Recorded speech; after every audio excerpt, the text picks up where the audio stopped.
Assalamualaikum warahmatullahi wabarakatuh. Nama saya Bunga Desiana Aulia. Saya dari 10 MIPA 4 ingin sedikit memberitahu pengertian sejarah, sejarah menurut tokoh, dan sejarah menurut 3 bahasa. Pengertian sejarah. Gambaran masa lalu manusia dan sekitarnya sebagai makhluk sosial yang disusun secara ilmiah dan lengkap. Sejarah menurut para tokoh. Menurut Mohatta, sejarah bukan sekedar melahirkan cerita dari kejadian masa lalu sebagai masalah. Sejarah tidak sekedar kejadian masa lampau, tetapi pemahaman masa lampau yang di dalamnya mengandung berbagai dinamika, mungkin berisi problematika pelajaran bagi manusia berikutnya. Menurut J.P. Bach, sejarah adalah catatan dari apa yang telah dipikirkan, dikatakan, dan diperbuat oleh manusia. Dan menurut Herodotus, sejarah ialah satu kejadian untuk menceritakan suatu perputaran, yaitu bangunnya seseorang tokoh, masyarakat, dan peradaban. Sejarah menurut 3 bahasa. Dalam bahasa Arab, kata sejarah secara harafiah berasal dari kata Arab, sajarotun, yang artinya pohon. Dalam bahasa Arab sendiri, sejarah disebut tarik. Dalam bahasa Jerman, Geschichte, yaitu sesuatu yang telah terjadi. Dan dalam bahasa Inggris yaitu Assalamualaikum warahmatullahi wabarakatuh. Perkenalkan, nama saya Dani Ananda. Saya dari kelas 10 IPA 4. Saya akan menjelaskan kronologis dalam sejarah.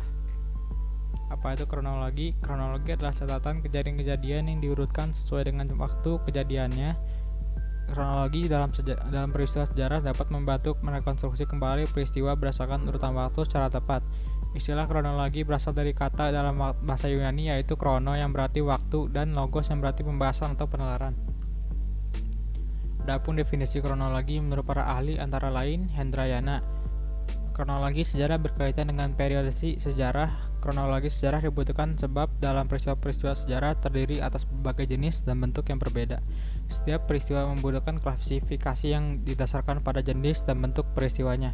Peristiwa-peristiwa yang sudah diklasifikasikan tersebut kemudian disusun secara runtut berdasarkan pada waktu kejadian berlangsung, sehingga bisa dikatakan bahwa masing-masing peristiwa tersebut disusun dari masa yang paling awal hingga masa yang paling akhir. Ciri-ciri konsep berpikir kronologis diantaranya yaitu: 1. Konsep berpikir kronologis atau diakronik mempelajari tentang kehidupan sosial secara memanjang, berdimensi waktu. 2. Dengan menggunakan konsep berpikir diakronik, masyarakat dipandang sebagai sesuatu yang terus bergerak dan mempunyai hubungan sebab akibat atau kausalitas. 3. Konsep berpikir kronologi berupaya untuk menguraikan proses transformasi atau perubahan yang terus-menerus berlangsung dari waktu ke waktu dalam kehidupan masyarakat secara berkesinambungan. 4. Menguraikan kehidupan masyarakat secara dinamis. Tujuan kronologi. Tujuan pembuatan kronologi yaitu: 1. Menghindari anakronisme atau kerancuan dalam waktu sejarah. Dengan memahami konsep kronologi dari peristiwa sejarah yang terjadi di masa lampau, kita bisa melakukan rekonstruksi kembali secara tepat berdasarkan urutan waktu kejadiannya. 2. Penyusunan peristiwa-peristiwa sejarah dalam periodisasi tertentu tidak saling tumpang tindih atau rancu dengan metode lainnya. Fungsi kronologi: 1. Mempermudah dalam pembelajaran sejarah. 2. Memudahkan dalam penggolongan peristiwa sejarah berdasarkan kejadian. 3. Memudahkan dalam menarik hubungan sebab akibat suatu peristiwa. Contoh kronologi misalnya adalah urutan peristiwa dari masa kemerdekaan. Peristiwa sejarah pada masa ini dimulai dengan proklamasi kemerdekaan Indonesia dan diikuti dengan kejadian sejarah lainnya seperti pembentukan kabinet presidensial, pertempuran 10 November di Surabaya, dan serangan agresi militer Belanda. Dalam membuat kronologi, peristiwa sejarah ini diurutkan berdasarkan waktu kejadiannya. Oleh karena itu, diperlukan metode untuk menentukan waktu kejadian suatu peristiwa atau waktu asal pembuatan sebuah peninggalan sejarah. Untuk menentukan waktu ini bisa digunakan catatan sejarah seperti kronik dan buku sejarah, atau dengan menggunakan metode ilmiah lain seperti penanggalan dengan menghitung rasio atom karbon 14. Untuk mengurutkan peristiwa sejarah menjadi kronologi, diperlukan sistem penanggalan untuk menempatkan peristiwa sejarah dan peninggalan sejarah pada masa yang tepat. Contohnya adalah penanggalan Masehi dan Hijriah.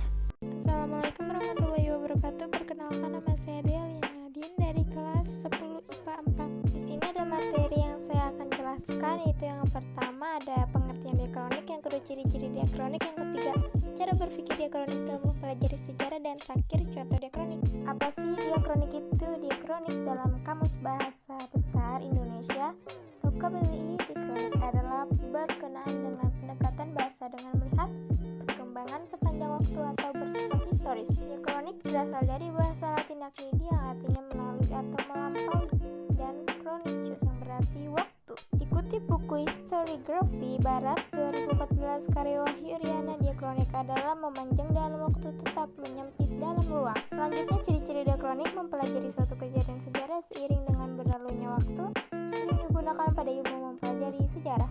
Cakupan kajiannya sangat luas, umumnya kajiannya bersifat historis atau sejarah. Kajiannya memanjang dan memiliki dimensi waktu, mementingkan proses saat terjadinya suatu peristiwa dan sifatnya dinamis. Selanjutnya, cara berpikir diakronik dalam mempelajari sejarah. Sejarah itu diakronis maksudnya memanjang dalam waktu, sedangkan ilmu-ilmu sosial itu sinkronis maksudnya melebar dalam ruang.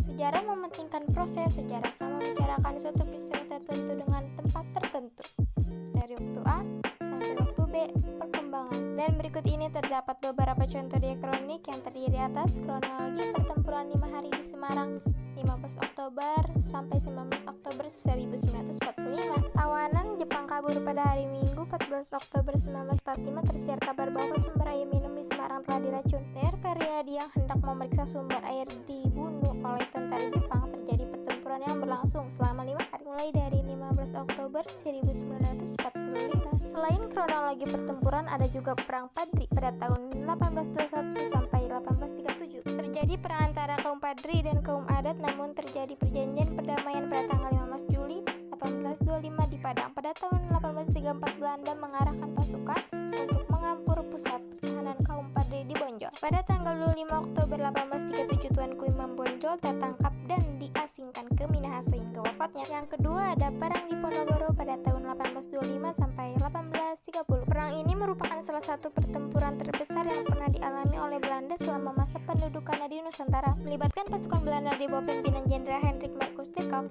yang berusaha meredam perlawanan penduduk Jawa di bawah pimpinan Pangeran Diponegoro. Akibat perang ini penduduk Jawa yang tewas mencapai 200.000 jiwa, sementara korban tewas di pihak Belanda berjumlah 8.000 tentara Belanda dan 7.000 serdadu pribumi. Sekian, terima kasih, kurang lebihnya mohon dimaafkan. Wassalamualaikum warahmatullahi wabarakatuh. Assalamualaikum warahmatullahi wabarakatuh. Perkenalkan, nama saya Yugelin Martinus Lucy Pranoto, akan mempresentasikan sinkronik dalam sejarah. Pengertian sinkronik dalam sejarah adalah kata sinkronik berasal dari bahasa Yunani sin yang artinya dengan, dan kronos berarti waktu atau masa. Sehingga sinkronik berarti segala sesuatu yang bersangkutan dengan peristiwa yang terjadi dalam suatu masa. Dalam buku pengantar ilmu sejarah 2005 karya Kunto Wijoyo, sejarah bersifat sinkronik adalah mempelajari peristiwa sejarah dengan berbagai aspeknya pada kurun waktu yang terbatas. Ketika ilmu sejarah bersentuhan dengan aspek ilmu sosial, maka sejarah menjadi ilmu sinkronis. Sejarah bersifat sinkronik cenderung mampu mengungkapkan sebuah peristiwa masa lampau secara holistis atau menyeluruh. Lalu, apa tujuan berpikir sinkronik dalam sejarah? Tujuan berpikir sinkronik dalam mempelajari sejarah adalah melihat perubahan segala sesuatu yang bersangkutan dengan peristiwa yang terjadi pada suatu masa. Atau pengertian lain, tujuan sejarah sinkronik adalah bertujuan untuk mengungkapkan peristiwa masa lampau secara menyeluruh dalam dimensi ruang, namun terbatas dalam waktu. Sejarah sinkronik biasanya menggunakan pendekan multidimensional untuk menguraikan seluruh aspek yang terkandung dalam peristiwa sejarah. Ciri-ciri sinkronik dalam sejarah menurut buku Pendekatan Ilmu Sosial dalam Meteologi Sejarah 2014 karya Sartono Kartodirjo. Ciri-ciri bersejarah bersifat sinkronik adalah peristiwa sejarah berfokus untuk mengamati kehidupan sosial secara meluas dalam dimensi ruang, menggunakan pendekatan multidimensional, menguraikan peristiwa masa lampau dengan analis yang mendalam. Memandang peristiwa sejarah adalah sebuah sistem yang terstruktur dan saling berkaitan antara satu unit dengan unit yang lainnya. Digunakan oleh ilmu-ilmu sosial lain seperti geografi, sosiologi, politik, ekonomi, antropologi, dan lainnya. Ciri-ciri konsep berpikir sinkronik dalam sejarah adalah: 1. Bersifat horizontal. 2. Tidak memiliki konsep. 3. Perbandingan. 4. Bersifat kronologis. 5. Mengaji peristiwa sejarah pada masa tertentu. 6. Jangkauan lebih sempit. 7. Kajian lebih terstruktur. 8. Kajian yang sistematis. 9. Kajian lebih mendalam dan serius. Contoh sinkronik dalam sejarah. Contohnya yaitu dari sejarah bersifat sinkronik adalah rekonstruksi peristiwa pemberontakan petani Banten pada tahun 1888 oleh Sartono Kartodirjo. Dalam penelitiannya, Sartono Kartodirjo mengusut berbagai aspek yang berpengaruh terhadap munculnya pemberontakan petani Banten pada tahun 1888. Beliau juga menghubungkan antar aspek sosial, agama, politik, dan pemerintah untuk menjelaskan bagaimana peristiwa pemberontakan petani Banten berlangsung pada waktu itu. Contoh penggunaan metode sinkronik adalah penggunaan metode sinkronik. Misal, kita akan mempelajari sejarah mengenai pemberontakan G30 SPKI, maka kita hanya akan mencocokkan peristiwa apa saja yang terjadi pada tanggal 30 September saja dan tidak menurut jauh ke tahun-tahun sebelumnya. Sekian dari saya. Wassalamualaikum warahmatullahi wabarakatuh. Terima kasih. Hai, saya Virus Aurelia dari kelas 10 MIPA 4 mau menjelaskan sedikit tentang konsep ruang dalam sejarah. Yang pertama ada pengertian ruang dalam sejarah. Sejarah pada hakikatnya merupakan suatu peristiwa yang pernah terjadi di masa lampau. Sejarah sebagai suatu peristiwa akan selalu terjadi dan berkaitan dengan ruang serta waktu. Sejarah tidak akan bisa lepas dari semua itu karena ruang dan waktulah yang membentuk sejarah. Ruang bisa disebut juga dengan spasial, yang memiliki arti tempat berlangsungnya atau terjadinya peristiwa sejarah. Nah, adanya konsep ruang ini membuat para penulis sejarah kemudian mengkategorikan peristiwa-peristiwa sejarah berdasarkan tempat. Misalnya, sejarah daerah, sejarah lokal, sejarah dunia, sejarah nasional, dan masih banyak lagi yang berhubungan dengan sejarah suatu tempat atau wilayah tertentu. Sejarah sebagai suatu peristiwa akan selalu terjadi dalam suatu ruang. Ruang dalam sejarah dapat dikatakan sebagai dimensi spasial, yaitu tempat terjadinya berbagai peristiwa sejarah, baik itu peristiwa alam maupun peristiwa sosial. Peristiwa sejarah itu sendiri terjadi dalam proses perjalanan waktu. Setiap peristiwa sejarah yang terjadi akan selalu berkaitan dengan batasan ruang dan berhubungan dengan konsep waktu. Nah, ini ada 4 contoh ruang dalam sejarah. Yang pertama, ada proklamasi yang dibacakan di Jalan Pegangsaan Timur nomor 56 Jakarta. Yang kedua, ada Perjanjian Linggarjati di Desa Linggarjati, Kecamatan Cilimus, Kabupaten Kuningan, Jawa Barat. Yang ketiga, ada Konferensi Asia Afrika atau KAA di Gedung Merdeka, Bandung. Dan yang terakhir, keempat, ada Perjanjian Giyanti di Desa Jatiharjo, Karanganyar.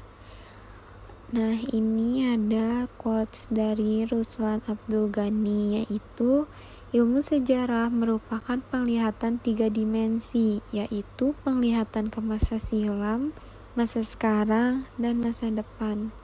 Sekian dari saya, terima kasih. Assalamualaikum warahmatullahi wabarakatuh. Nama gua Wafian Nafi Pratama. Kali ini saya akan menjelaskan tentang waktu dalam sejarah. Waktu menjadi dua hal yang tidak bisa dipisahkan. Keduanya akan terus bergerak dan melahirkan berbagai peristiwa baru yang saling berkaitan sehingga perjalanan sejarah tidak akan berhenti.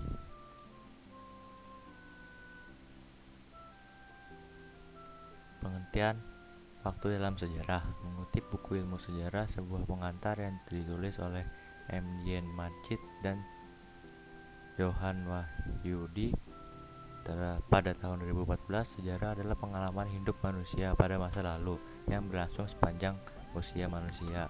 Sejarah dipelajari untuk mendapatkan pengalaman, baik manusia lain atau diri sendiri pada masa lampau. Pelajaran pengingat, inspirasi, dan motivasi dalam menjalani kehidupan di masa sekarang dan mendatang. Sementara itu, waktu menurut KBBI adalah seluruh rangkaian ketika proses perbuatan atau keadaan sedang berlangsung. Waktu juga dapat didefinisikan sebagai saat tertentu untuk melakukan suatu kegiatan.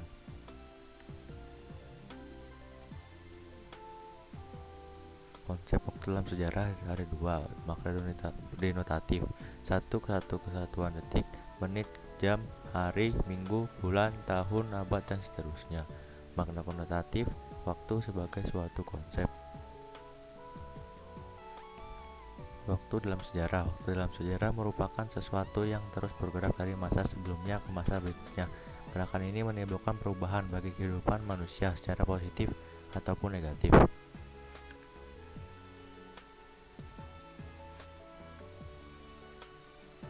Konsep waktu dalam sejarah. Konsep dalam sejarah meliputi beberapa hal. Satu, perkembangan terjadi apabila masyarakat berturut-turut bergerak dari suatu bentuk ke bentuk lain. Umumnya manusia akan berkembang dari bentuk sederhana menuju kompleks. Dua, kesinambungan. Kesinambungan terjadi ketika masyarakat baru melakukan adopsi lembaga lama. Tiga, pengulangan. Pengulangan terjadi ketika peristiwa di masa lalu terjadi lagi di masa mendatang. Empat, perubahan. Perubahan disebabkan oleh pergeseran dan perkembangan yang dialami oleh masyarakat. Perkembangan ini biasanya besar dan waktunya relatif singkat. Sebagian besar perubahan dipengaruhi oleh faktor eksternal. Kesimpulannya, kita harus menghargai waktu karena waktu tidak bisa diulang kembali. Waktu akan selalu berjalan terus, jadi hargai dan gunakan waktumu dengan baik.